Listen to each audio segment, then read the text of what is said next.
Assalamualaikum warahmatullahi wabarakatuh.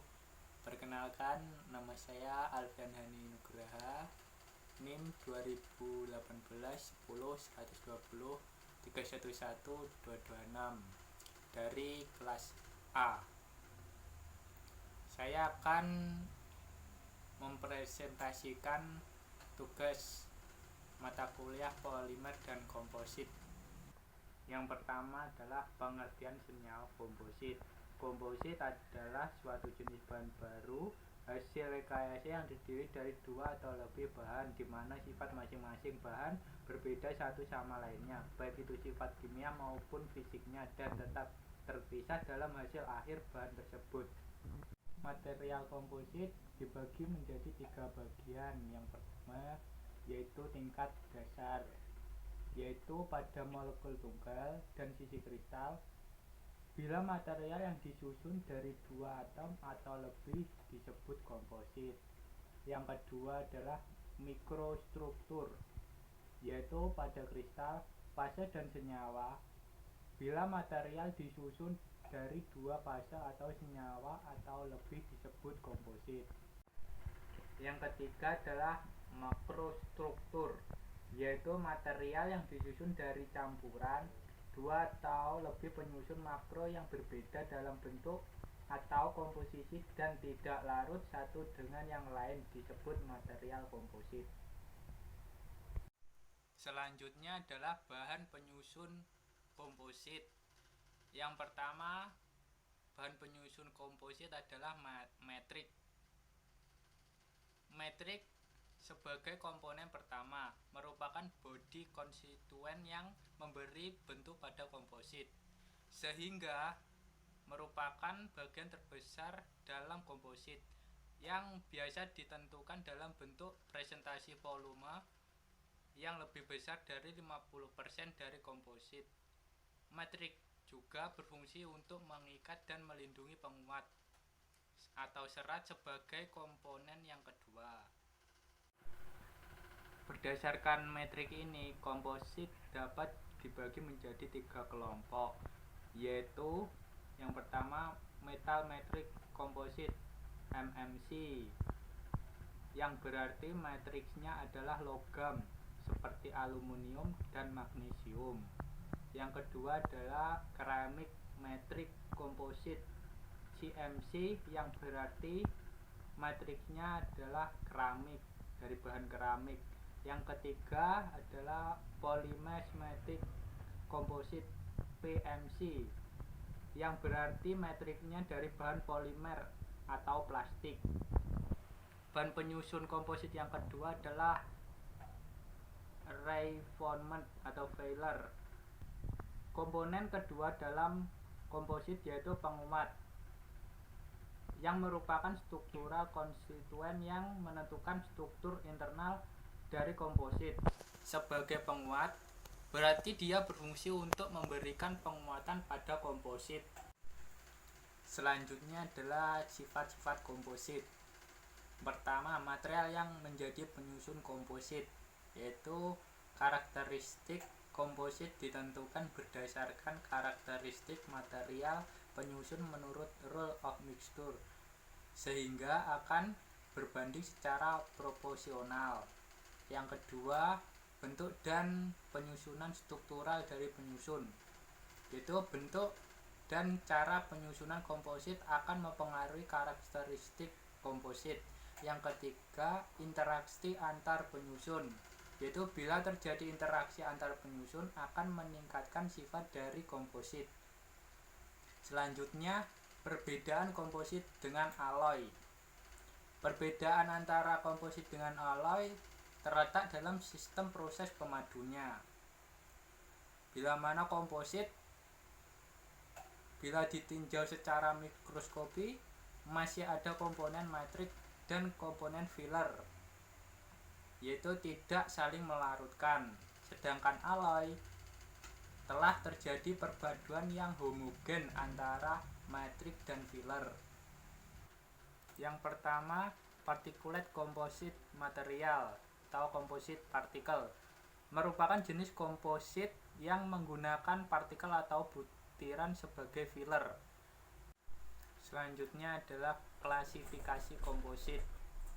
Berdasarkan penyusunannya, yang pertama particulate.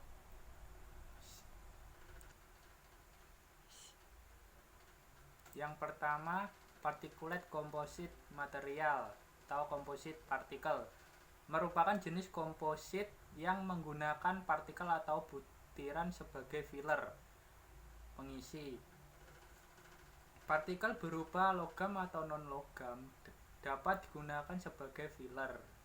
Yang kedua adalah fibrous composite material atau komposit serat, terdiri dari dua komponen penyusun yaitu metrik dan serat. Yang ketiga adalah structural composite material atau komposit berlapis, terdiri dari sekurang-kurangnya dua material berbeda yang direkatkan bersama-sama. Proses pelapisan dilakukan dengan mengkombinasikan aspek terbaik dari masing-masing lapisan untuk memperoleh bahan yang berguna. Selanjutnya, proses pembuatan komposit. Yang pertama adalah open mouth process, yang berarti buka cetakan. Dalam cetakan terbuka, bahan mentah atau resin dan penguat serat terkena udara saat mengering atau mengeras.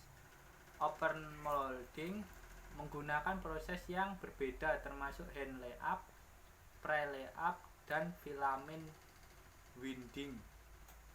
Yang pertama hand layup. Hand layup adalah metode open molding yang paling umum dan paling mudah atau murah karena membutuhkan peralatan paling sedikit.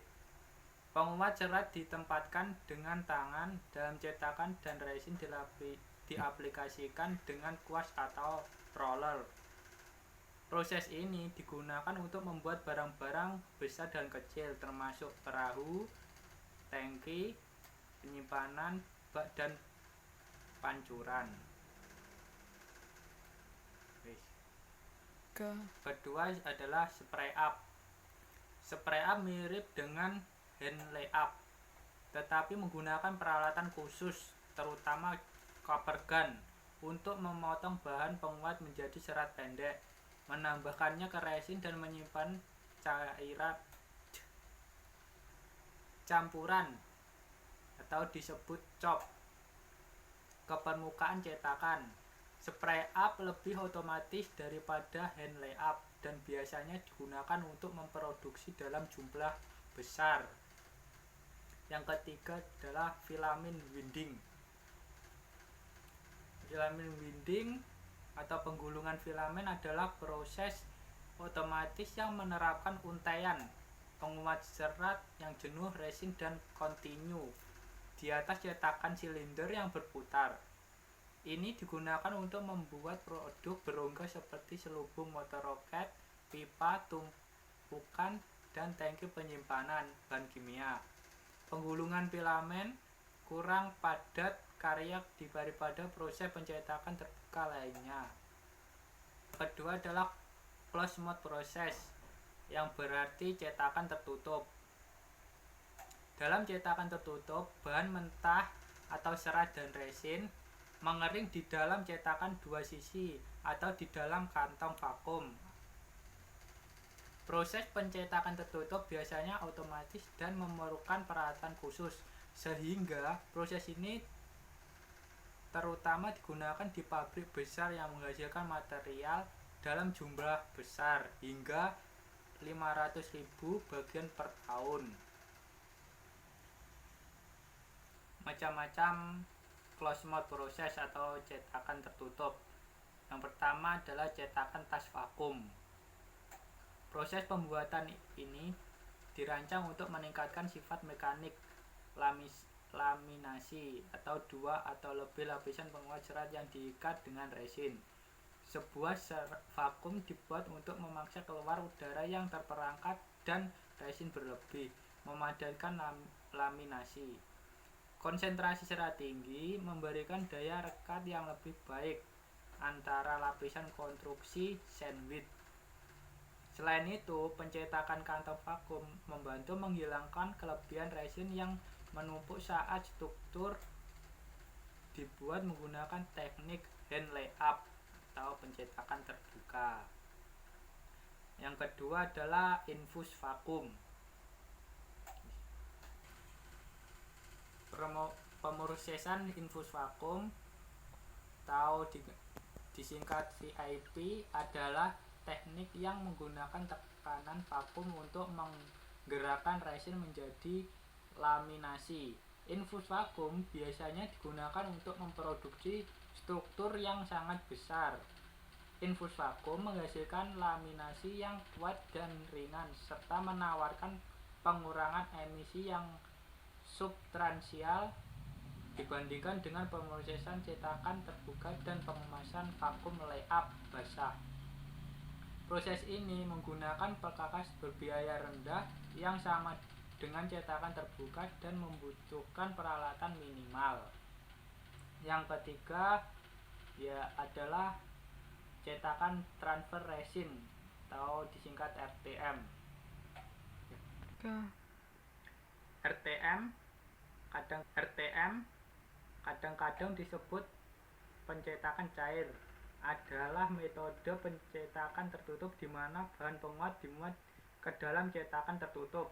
Cetakan dijepit dan resin dipompa melalui plot injeksi di bawah tekanan. Proses ini menghasilkan bagian yang kompleks dengan hasil akhir yang halus pada semua permukaan yang terbuka. Prosesnya bisa sederhana atau sangat otomatis dan waktu siklusnya cepat. Dengan meletakkan bahan penguat kering di dalam cetakan, kombinasi bahan dan orientasi apapun dapat digunakan, termasuk tulangan 3D. Selanjutnya yang keempat adalah cetakan kompresi. Pencetakan kompresi adalah proses manufaktur di mana bahan komposit diapit di antara dua cetakan yang cocok di bawah tekanan dan panas yang kuat dari 250 derajat hingga 400 derajat Fahrenheit hingga bagiannya mengering. Teknik ini digunakan untuk menyembuhkan sejumlah besar bagian polimer kompleks yang diperkuat fiberglass dengan cepat. Pencetakan kompresi memiliki siklus pencetakan cepat dan keseragaman bagian yang tinggi. Selanjutnya adalah aplikasi material komposit. Aplikasi material komposit bisa digunakan bagi angkasa luar, seperti komponen kapal terbang, komponen satelit, komponen helikopter, dan lain-lain. Juga dapat digunakan sebagai automobil, yang digunakan komponen kereta, komponen mesin, dan lain-lain. Juga dapat digunakan sebagai olahraga dan rekreasi, sebagai contohnya sepeda, raket tenis, stick golf, dan sepatu olahraga. Sekian presentasi dari saya. Bila ada kurang lebihnya, mohon maaf. Wassalamualaikum warahmatullahi wabarakatuh.